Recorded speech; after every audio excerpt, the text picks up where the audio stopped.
college football. Week 7 is upon us as we welcome in analyst Sam Acho. Sam, long time. Glad to see you.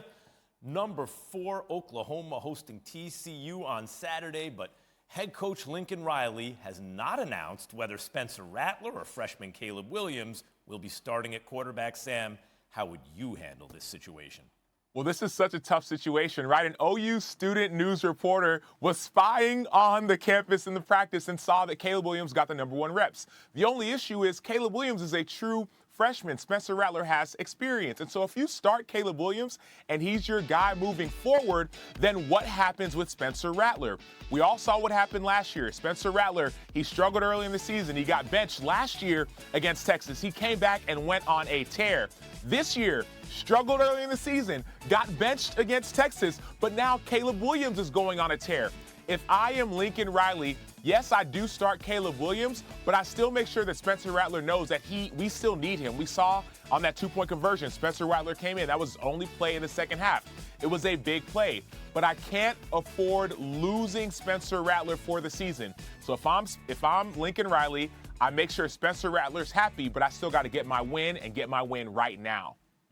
College game day will be in Athens for number 1 Georgia hosting number 11 Kentucky.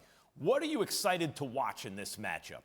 Man, I'm excited to watch Kentucky's offense. Yes, Georgia's got the number 1 defense. We're all excited about that. But Kentucky has some dogs on that offense, starting with their leading rusher, Chris Rodriguez. C-Rod, they call him C-Rod Jr. He leads the SEC in rushing yards, averaging 128 yards per game. Their running attack is dominant. He's there. They got a guy by the name of Kavasier Smoke, number 0. And then they got that man right there, Will Levis, transfer from Penn State, who's going to throw the ball to that dude right there. He is a monster. He is a beast. Number 1, Juan Dale Robinson. He transferred from Nebraska. He leads the SEC in receiving as well. So those 2 guys is what I'm excited to see. But we all know that Georgia's got the number 1 defense, and so it's going to be a battle of the best. Yeah, taking the other team's offense when Georgia's flashing that defense.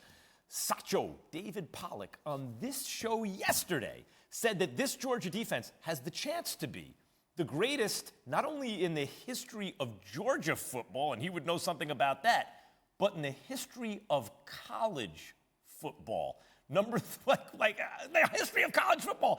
Do you agree? Could it be? Yeah, he's right.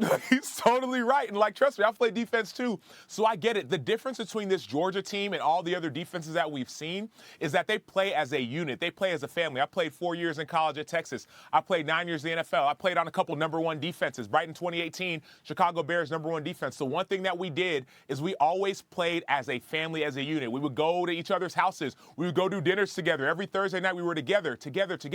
This Georgia defense, they play together and they hang out together. So the reason they're playing so well not only is the talent up front and the talent on the back end, but it's also the fact that they care about one another. They love one another. They have this idea of I know where you're going to be and how you're going to get there. And so that's what makes them special.